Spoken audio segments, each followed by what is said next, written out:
ತಾಯ್ತನ ಹೆಣ್ಣಿನ ಜೀವನವನ್ನು ಸಂಪೂರ್ಣಗೊಳಿಸುವ ಒಂದು ದಿವ್ಯ ಅನುಭವ. ಬಾಣಂತನ ಒಂದು ಹೆಣ್ಣಿಗೆ ಮರುಜನ್ಮವೇ ಸರಿ. ಹೆಣ್ಣಿನ ಜೀವನಕ್ಕೆ ತಾಯ್ತನ ಒಂದು ಹೊಸ ಅರ್ಥವನ್ನು ನೀಡುತ್ತೆ. ಈ ತಾಯ್ತನ ಹೆಣ್ಣಿನ ಜೀವನದ ಅತ್ಯಂತ ಪವಿತ್ರ ಹಾಗೂ ಮಹತ್ವದ ಘಟ್ಟ. ತಾಯಿಯ ತ್ಯಾಗ, ಪ್ರೀತಿಗಳನ್ನ ವರ್ಣಿಸಲು ಶಬ್ದಗಳೇ ಇಲ್ಲ. ಅದು ಪ್ರೀತಿಯ ಮೌನ ಭಾಷೆ. ನೋವಿನಲ್ಲಿಯೂ ಸಂತೋಷವನ್ನು ಕಾಣುವ ಅದ್ಭುತ ಶಕ್ತಿ ಈ ತಾಯ್ತನಕ್ಕಿದೆ. ಮಲೆನಾಡಿನಲ್ಲಿ ಚೊಚ್ಚಲ ಹೆರಿಗೆಯ ನಂತರ 1.5 ತಿಂಗಳ ಬಾಣಂತನ ಮುಗಿಸಿದ ತಾಯಿ ಮತ್ತು ಆಕೆಯ ಮಗುವನ್ನು ವಿಚಾರಿಸಿಕೊಂಡು ಬರುವಂಥ ಶಾಸ್ತ್ರ ಇಂದಿಗೂ ಕೂಡ ಇದೆ. ಮೊದಲ ಭೇಟಿಯ ಸಂದರ್ಭದಲ್ಲಿ ರುಚಿಯಾದ ಅಡುಗೆಗಳು ಹಾಗೂ ಹೊಸ ಮಗುವಿಗೆ ಹಾಗೂ ತಾಯಿಗೆ ಸಾಂಪ್ರದಾಯಿಕ ಉಡುಗೊರೆಗಳನ್ನ ನೀಡಲಾಗುತ್ತೆ. ಈ ಸಂಪ್ರದಾಯ ಅಥವಾ ಆಚರಣೆ ಹೊಸ ತಾಯಿ ಹಾಗೂ ಮಗುವನ್ನು ನೋಡುವಂತಹ ಭೇಟಿ, ಸಮುದಾಯದ ಬೆಂಬಲ ಹಾಗೂ ಪೌಷ್ಟಿಕಾಂಶದ ಆರೈಕೆಯ ಮಿಶ್ರಣ ಅಂತಲೇ ಹೇಳ್ಬೋದು. ಇವತ್ತಿನ ವಿಡಿಯೋದಲ್ಲಿ ಮಲೆನಾಡಿನ ಹಳ್ಳಿಗಳಲ್ಲಿ ರೂಢಿಯಲ್ಲಿರುವಂತಹ ಬಾಣಂತಿ ನೋಡೋ ಶಾಸ್ತ್ರದ ಬಗ್ಗೆ ಹಾಗೂ ಬಾಣಂತಿ ನೋಡೋಕ್ಕೆ ಹೋಗುವಾಗ ಏನೆಲ್ಲ ಅಡುಗೆಗಳನ್ನ ಮಾಡ್ಕೊಂಡು ಹೋಗಲಾಗತ್ತೆ ಅನ್ನೋದನ್ನು ತೋರಿಸ್ತಾ ಇದ್ದೀನಿ. ಪ್ರಸವ ನಂತರ 6 ತಿಂಗಳ ಒಳಗೆ ಬಾಣಂತಿ ಆರೈಕೆ ಮಲೆನಾಡಿನಲ್ಲಿ ತವರು ಮನೆಯಲ್ಲೇ ಆಗುತ್ತೆ. ತವರು ಮನೆಯಿಂದ 6 ತಿಂಗಳ ನಂತರ ಬಾಣಂತನ ಮುಗಿಸಿ ಗಂಡನ ಮನೆಗೆ ಹೋಗೋದ್ರೊಳಗಾಗಿ ಬಾಣಂತಿಯರನ್ನು ವಿಚಾರಿಸಿಕೊಂಡು ವಿವಿಧ ಪ್ರೋಟೀನ್ ಹೊಂದಿರುವಂತಹ ಸಾಂಪ್ರದಾಯಿಕ ಅಡುಗೆಗಳನ್ನ ತಯಾರಿಸಿಕೊಂಡು ಹೋಗಲಾಗತ್ತೆ. ಬಾಣಂತಿಯಗೆ ಬೆಂಬಲ ಅಥವಾ ಸಹಕಾರ, ಸಮುದಾಯದ ಸಹಕಾರವನ್ನು ಅಥವಾ ಸಮುದಾಯದ ಬೆಂಬಲ ಹಾಗೂ ಪೌಷ್ಟಿಕಾಂಶದ ಆಹಾರದ ಬಗ್ಗೆ ಇದು ತಿಳಿ ಹೇಳೋದು ಒಂದು ಮೂಲಾರ್ಥವನ್ನು ನೀಡುತ್ತೆ ಈ ಬಾಣಂತಿ ನೋಡೋ ಶಾಸ್ತ್ರ ಅಂತಲೇ ಹೇಳ್ಬೋದು. ಹಾಗಾದರೆ ಬಾಣಂತಿ ನೋಡೋ ಶಾಸ್ತ್ರದ ದಿನ ಯಾವ ರೀತಿ ಅಡುಗೆಗಳನ್ನ ಇಲ್ಲಿ ಮಾಡ್ಕೊಂಡು ಹೋಗಲಾಗತ್ತೆ ಅನ್ನೋದನ್ನು ನೋಡೋಣ. ಇದಕ್ಕೆ ನಮ್ಮ ಮಲೆನಾಡಿನಲ್ಲಿ ಕೋಳಿ ಕಜ್ಜಾಯ ಅಂತ ಕರೆಯಲಾಗುತ್ತೆ, ಅಥವಾ ಇದಕ್ಕೆ ಗಾರೆ ಕಜ್ಜಾಯ ಅಂತಲೂ ಕೂಡ ಕರೀತಾರೆ. ಇದು ಅಕ್ಕಿ ಹಿಟ್ಟಿಂದ ಮಾಡಲಾಗತ್ತೆ. ಅದರ ಜೊತೆಗೆ ನಾನ್ ವೆಜ್ ಅಡುಗೆಗಳನ್ನೇ ಮಾಡ್ಕೊಂಡು ಹೋಗಲಾಗತ್ತೆ. ಮೀನು ಅಥವಾ ಮಟನ್ ಅಥವಾ ಚಿಕನ್ ಅಡುಗೆಗಳನ್ನೇ ಮಾಡಿಕೊಂಡು ಬಾಣಂತಿಯರನ್ನು ನೋಡೋಕ್ಕೆ ನಮ್ಮ ಹಳ್ಳಿಗಳಲ್ಲಿ ಇಂದು ನಮ್ಮ ನಾಮದಾರಿ ಸಮುದಾಯದಲ್ಲಿ ಹಾಗೂ ನಮ್ಮ ಮಲೆನಾಡಿನ ಹಳ್ಳಿಗಳಲ್ಲಿ ರೂಢಿಯಲ್ಲಿದೆ ಅಂತಲೇ ಹೇಳ್ಬೋದು.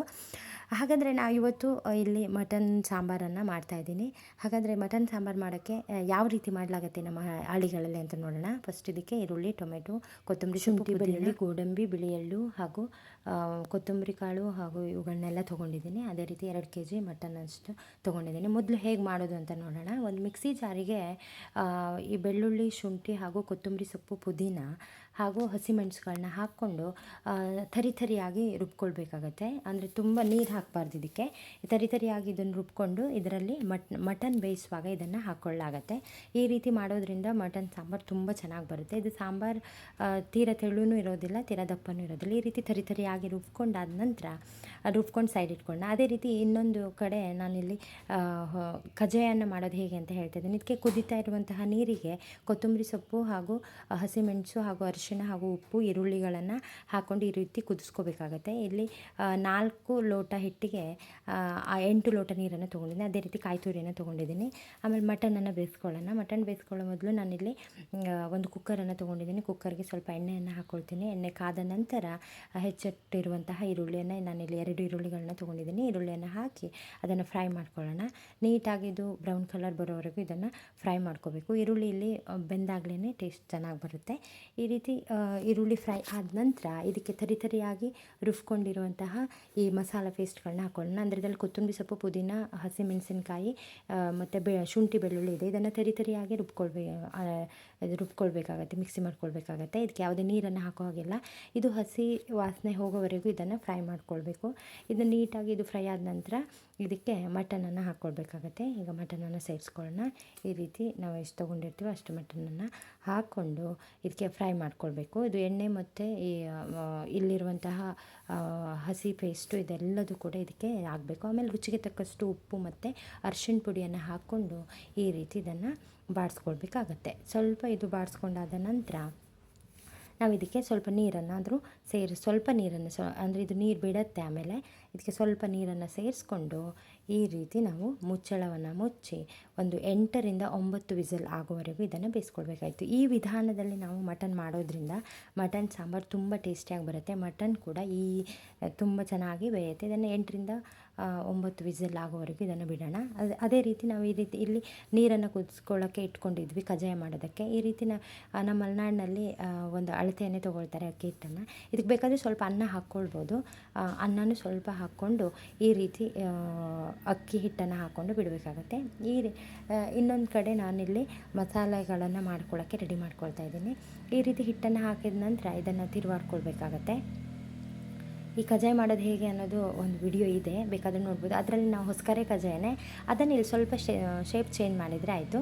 ಬಟ್ ಇದಕ್ಕೆ ಸ್ವಲ್ಪ ಮಸಾಲೆ ಇರುತ್ತೆ. ಈ ರೀತಿ ನಾನು ಮಟನ್ ಸಾಂಬಾರಿಗೆ ಪೇಸ್ಟ್ ಮಾಡ್ಕೊಳ್ಳೋಕ್ಕೆ ಮಸಾಲೆಗಳನ್ನ ರುಬ್ಕೊಳ್ಳೋಕ್ಕೆ ಏನೇನು ಹಾಕ್ಕೊಳ್ತಾ ಇದ್ದೇನೆ ಅಂದರೆ 2 ಈರುಳ್ಳಿಯನ್ನು ತೊಗೊಂಡಿದ್ದೀನಿ, ಕೊತ್ತಂಬರಿ ಸೊಪ್ಪು, ಪುದೀನ 1 ಕಪ್ಪಷ್ಟು, ಆಮೇಲೆ ಶುಂಠಿ, ಬೆಳ್ಳುಳ್ಳಿ ಹಾಗೂ ಹಸಿಮೆಣಸನ್ನು ಸ್ವಲ್ಪ ತೊಗೊಂಡಿದ್ದೀನಿ. ಇದು 6 ತಿಂಗಳು ಆಗಿರೋದ್ರಿಂದ ಬಾಣಂತಿ ಈ ಹಸಿಮೆಣಸನ್ನು ನಾವು ತಿಂತೀವಿ. ನಾವು 1.5 ತಿಂಗಳವರೆಗೆ ಮಾತ್ರ ಬಾಣಂತಿ ಒಂದು ನಿಯಮಿತ ಹಾಗೂ ಇವುಗಳನ್ನೆಲ್ಲ ಸೇವಿಸೋದಿಲ್ಲ. 1.5 ತಿಂಗಳ ನಂತರ ಅಥವಾ 6 ತಿಂಗಳ ನಂತರ ನಾವು ಎಲ್ಲ ಆಹಾರವನ್ನು ತೊಗೊಳ್ತಿದ್ವು ಅದೆಲ್ಲನೂ ತೊಗೊಳ್ಳೋಕ್ಕೆ ಸ್ಟಾರ್ಟ್ ಮಾಡ್ತೀವಿ ನಮ್ಮ ಮಲೆನಾಡಿನಲ್ಲಿ.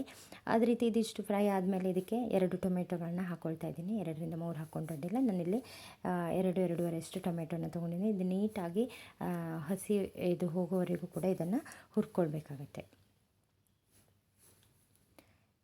ಇದು ಸ್ವಲ್ಪ ಬೆಂದ ನಂತರ ಇದಕ್ಕೆ ಒಂದು 4ರಿಂದ 5 ಅಥವಾ 5 ಅಥವಾ 6 ನಾನಿಲ್ಲಿ ಗೇರು ಬೀಜಗಳನ್ನ ಹಾಕ್ಕೊಳ್ತಾ ಇದ್ದೀನಿ. ಅದೇ ರೀತಿ 4 ಲವಂಗ ಹಾಗೂ ಮತ್ತು ಕೊತ್ತಂಬರಿ ಕಾಳು, ಬಿಳಿ ಎಳ್ಳು, ಗಸಗಸೆ ಇವುಗಳನ್ನೆಲ್ಲ ಹಾಕ್ಕೊಂಡಿದ್ದೀನಿ. ಅದೇ ರೀತಿ ತುರ್ಕೊಂಡಿರುವಂತಹ ಇಲ್ಲಿ ನಾನು ಅರ್ಧ ಕಾಯನ್ನು ತೊಗೊಂಡಿದ್ದೆ, ಅದನ್ನು ತುರಿದಿರುವಂಥ ಈ ಕಾಯನ್ನು ಹಾಕಿ ಇದರಲ್ಲೇ ಬೇಯಿಸ್ಕೊಳ್ತಾ ಇದ್ದೀನಿ. ಅಂದರೆ ಹಸಿ ವಾಸನೆ ಹೋಗಲಿ ಅನ್ನೋ ಕಾರಣಕ್ಕೆ ನಾನು ಕಾಯನ್ನು ಕೂಡ ಇಲ್ಲಿ ಪೇಸ್ಟ್ ಮಾಡ್ಕೊಳ್ತಾ ಇದ್ದೀನಿ. ಕಾಯಿ ರಸವನ್ನು ಕೂಡ ನಾವು ಇದನ್ನು ಸೋಸ್ಕೊಂಡು ಹಾಕ್ಕೊಳ್ಬೋದು. ಅದೇ ರೀತಿ ಮನೆಯಲ್ಲಿ ಮಾಡ್ಕೊಂಡಿರುವಂತಹ ಗರಂ ಮಸಾಲ ಪುಡಿಯನ್ನು ಹಾಕಿದ್ದೀನಿ. ಅದೇ ರೀತಿ ಮತ್ತು ಸ್ವಲ್ಪ ಕೊತ್ತಂಬರಿ ಪುಡಿ ಹಾಗೂ 2ರಿಂದ 3 ಸ್ಪೂನಷ್ಟು ಖಾರದ ಪುಡಿಗಳನ್ನ ಹಾಕ್ಕೊಂಡು ಇದರಲ್ಲೇ ಸ್ವಲ್ಪ ಗ್ಯಾಸನ್ನು ಆಫ್ ಮಾಡಿಕೊಂಡು ಇದರಲ್ಲೇ ಈ ಬಿಸಿಯಲ್ಲಿನೇ ಇದನ್ನು ಫ್ರೈ ಮಾಡಿಕೊಂಡು ಇದನ್ನು ನುಣ್ಣಗೆ ರುಬ್ಕೊಳ್ಬೇಕಾಗತ್ತೆ. ಸ್ವಲ್ಪ ನೀರನ್ನು ಹಾಕಿ ಇದನ್ನು ನುಣ್ಣಗೆ ರುಬ್ಕೊಳ್ಬೇಕು. ಈ ರೀತಿ ಮಟನ್ ಮಾಡೋದ್ರಿಂದ ತುಂಬ ರುಚಿಯಾಗಿ ಬರುತ್ತೆ. ಇಲ್ಲಿ ಮಟನ್ 9 ವಿಸಿಲ್ ಆಗಿದೆ, ನೀಟಾಗಿ ಬೆಂದಿದೆ ಮಟನ್ನು. ಮತ್ತು ಇದ್ರ ಬೇಯಿಸ್ಕೊಳ್ಳೋ ಅವಶ್ಯಕತೆ ಇಲ್ಲ, ನೀರು ಕೂಡ ಇದು ಬಿಟ್ಟಿದೆ.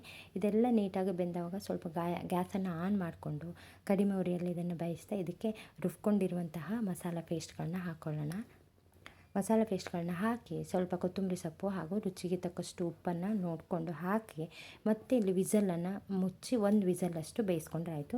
ಈ ರೀತಿ ಹದವಾಗಿ ಮಾಡ್ಕೊಂಡಿರುವಂಥ ಅಕ್ಕಿ ಹಿಟ್ಟು ರೆಡಿ ಆಯಿತು. ಅದನ್ನು ಈ ಶೇಪಲ್ಲಿ ನಾವು ರೆಡಿ ಮಾಡಿಕೊಂಡು ಕಜ್ಜಾಯ ರೆಡಿ ಆಯಿತು. ಇದನ್ನು ನಮ್ಮ ಮಲೆನಾಡಿನಲ್ಲಿ ಈ ಥರ ಕಜ್ಜಾಯಗಳನ್ನ ಬೆಂಕಿ ಒಲೆಗಳನ್ನೇ ಮಾಡಲಾಗತ್ತೆ. ಕಬ್ಬಿಣದ ಕಾವಲಿಗಳನ್ನ ಇಟ್ಕೊಂಡು ಅದರಲ್ಲಿ ಎಣ್ಣೆ ಹಾಕಿ ಬೆಂಕಿ ಒಲೆಗಳನ್ನ ಈ ರೀತಿ ಕಜ್ಜಾಯಗಳನ್ನ ಬೇಯಿಸ್ಕೊಳ್ಳುತ್ತೆ. ಈ ರೀತಿ ಕಜ್ಜಾಯವನ್ನು ಬೆಂದ ನಂತರ ತಿರುವಿ ಹಾಕ್ಕೊಳ್ಳಲಾಗತ್ತೆ.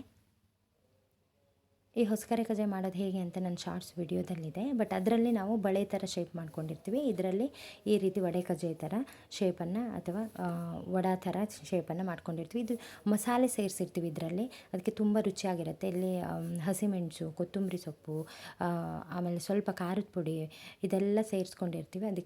ಅದಕ್ಕೆ ಹೊಸಕರೆ ಕಜ್ಜಾಯ ಕಂಪೇರ್ ಮಾಡಿದ್ರೆ ಇದು ರುಚಿಯಾಗಿರುತ್ತೆ. ಅದು ಬಳೆ ಥರ ಬರುತ್ತೆ, ಬಟ್ ಈ ಶೇಪು ವಡ ಥರ ಬರುತ್ತೆ. ನಮ್ಮ ಮಲೆನಾಡಿನಲ್ಲಿ ಬಾಣಂತಿಯನ್ನು ನೋಡೋಕೆ ಹೋಗುವಾಗ ಈ ರೀತಿ ಕಜ್ಜಾಯಗಳನ್ನೇ ಮಾಡ್ಕೊಂಡು ಹೋಗುವಂಥ ರೂಢಿ ಇನ್ನೂ ಕೂಡ ಇದೆ. ಯಾಕಂದರೆ 6 ತಿಂಗಳ ಒಳಗಡೆ ಬಾಣಂತಿ ಯಾವುದೇ ಒಂದು ರುಚಿಯಾದ ಆಹಾರಗಳನ್ನು ತಗೊಂಡಿರೋದಿಲ್ಲ. ಯಾಕಂದರೆ ಆರೋಗ್ಯದ ದೃಷ್ಟಿಯಿಂದ ಮತ್ತು ಮಗುವಿನ ಆರೋಗ್ಯದ ದೃಷ್ಟಿಯಿಂದ 6 ತಿಂಗಳ ಒಳಗಡೆ ನಿಯಮಿತ ಆಹಾರವನ್ನೇ ಸೇವಿಸಿರ್ತಾಳೆ. ಆದ್ದರಿಂದ ಬಾಣಂತಿಯರಿಗೆ ಅವರ ಹತ್ತಿರದ ಸಂಬಂಧಿಕರು ರುಚಿಯಾದ ಆಹಾರಗಳನ್ನ ಮಾಡ್ಕೊಂಡು ಹೋಗಿ ಈ ರೀತಿ ಆರೋಗ್ಯವನ್ನು ವಿಚಾರಿಸ್ಕೊಂಡು ಬರುವಂಥ ಶಾಸ್ತ್ರ ಇನ್ನಿಗೂ ರೂಢಿ ಇದೆ. ಅದರ ಜೊತೆಗೆ ಈ ರೀತಿ ಮಡಿಲಕ್ಕಿಗಳನ್ನ ತಗೊಂಡು ಹೋಗಲಾಗತ್ತೆ. ಹಳೆಯ ಸಂಪ್ರದಾಯದ ಪ್ರಕಾರ ಕಾಳುಮೆಣಸು ಇನ್ನೂ ಅನೇಕ ವಸ್ತುಗಳನ್ನ ತೊಗೊಂಡು ಹೋಗಲಾಗತ್ತೆ. ಈ ರೀತಿ ಇಷ್ಟೆಲ್ಲ ಅಡುಗೆಗಳನ್ನ ಮಾಡಿಕೊಂಡು ಮಗುವಿಗೆ ಉಡುಗೊರೆಗಳನ್ನ ತೊಗೊಂಡು ಬಾಣಂತಿಯನ್ನು ನೋಡುವಂಥ ಶಾಸ್ತ್ರ ಇಂದಿಗೂ ಕೂಡ ನಮ್ಮ ಮಲೆನಾಡಿನಲ್ಲಿ ನಮ್ಮ ನಾಮಧಾರಿ ಸಮುದಾಯದಲ್ಲಿ ಜೀವಂತವಾಗಿದೆ. ಇನ್ನು ಅನೇಕ ಕಡೆ ಹಳ್ಳಿಗಳಲ್ಲಿ ಎಲ್ಲ ಸಮುದಾಯದಲ್ಲೂ ಕೂಡ ಇದು ಜೀವಂತವಾಗಿದೆ ಅಂತಲೇ ಹೇಳ್ಬೋದು. ಈ ಶಾಸ್ತ್ರ ಇಷ್ಟ ಆದರೆ ಲೈಕ್ ಮಾಡಿ, ಶೇರ್ ಮಾಡಿ, ಕಮೆಂಟ್ ಮಾಡಿ. ಇಂತಹ ಅನೇಕ ಮಲೆನಾಡಿನ ವಿಷಯಗಳ ಬಗ್ಗೆ ಮಾಹಿತಿ ಬೇಕು ಅಂತಂದರೆ ಆಶಾ ಸಂತೋಷ್ ಸಿದ್ದಾಪುರ ಯೂಟ್ಯೂಬ್ ಚಾನಲ್ಗೆ ಸಬ್ಸ್ಕ್ರೈಬ್ ಮಾಡ್ಕೊಳ್ಳಿ ಅಂತ ಹೇಳ್ತಾ ಇವತ್ತಿನ ವಿಡಿಯೋನ ಇಲ್ಲಿಗೆ ಮುಗಿಸ್ತಾ ಇದ್ದೀನಿ. ಎಲ್ಲರಿಗೂ ಶುಭ ದಿನ.